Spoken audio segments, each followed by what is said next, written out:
Hello everybody, welcome to this week's protection update. It's really good to see so many of you on this week's Roadshows.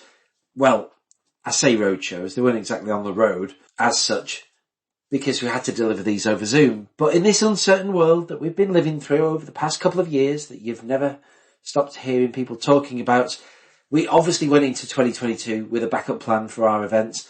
And that was, if we couldn't deliver these things live and face to face, which is what we want to do, we still deliver them and we use technology that we know works. Now, next round will be live.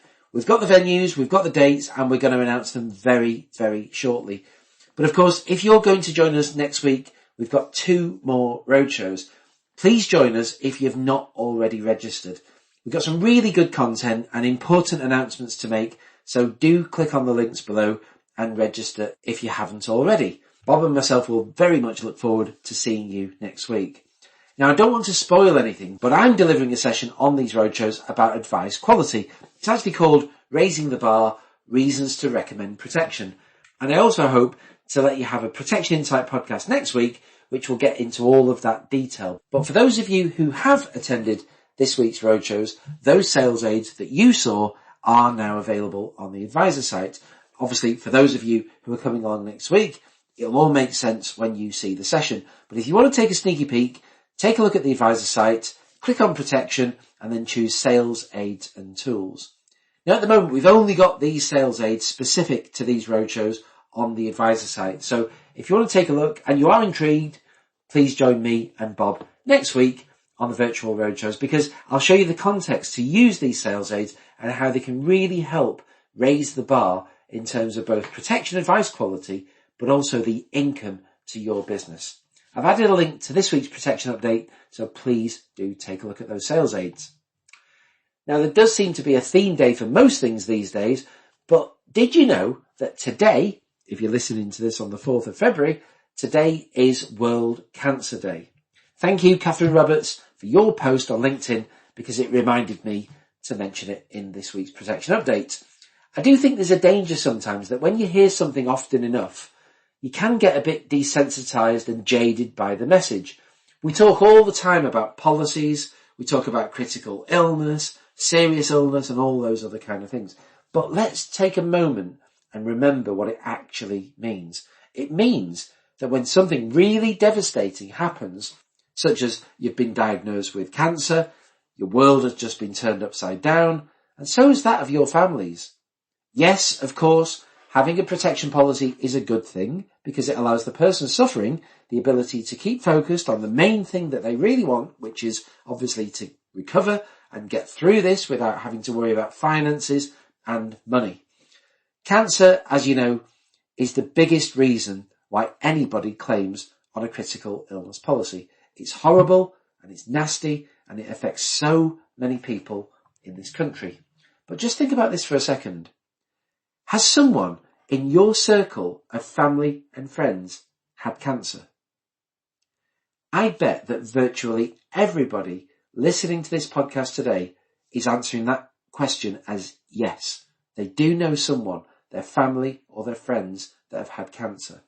And I think it's important that every now and again we stop, we pause for a moment and just remember what we're actually doing for our clients. No, we can't stop bad things from happening every day. And we don't know what's around the corner, but we can, with protection, at least fix the finances when bad things do happen. That is protection in a nutshell. The quality of critical illness policies on the market today is pretty much, I reckon, the best it's ever been. Some providers have standard versions and enhanced versions of their critical illness policies, so do take a look at the difference in quality. There is a difference. Yes, you pay more for quality, but the payoff is you're getting a better chance to claim. So yes, today is World Cancer Day, and there is a direct connection to what we do. I know many of you have had clients who have claimed on their critical illness policies for cancer, and it is important to keep this in mind because it simply reinforces what it is that you do. I actually lost one of my best friends to cancer just before the start of the pandemic, and I miss him. He did have lots of protection in place, but he didn't make it.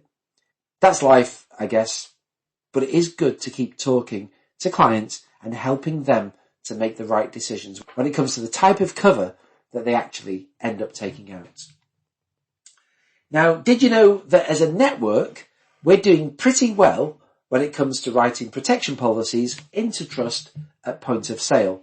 Now, Vitality told me in December that more than half of our protection policies are being written into trust at point of sale, which really is a remarkable achievement.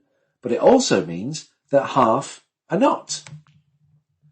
So we ran a campaign last year called Trust Made Simple, but this time round we're going to look at a few other areas around the subject of trust, and it's a different webinar and different subject matter. For a start, we're going to take a look at joint life policies.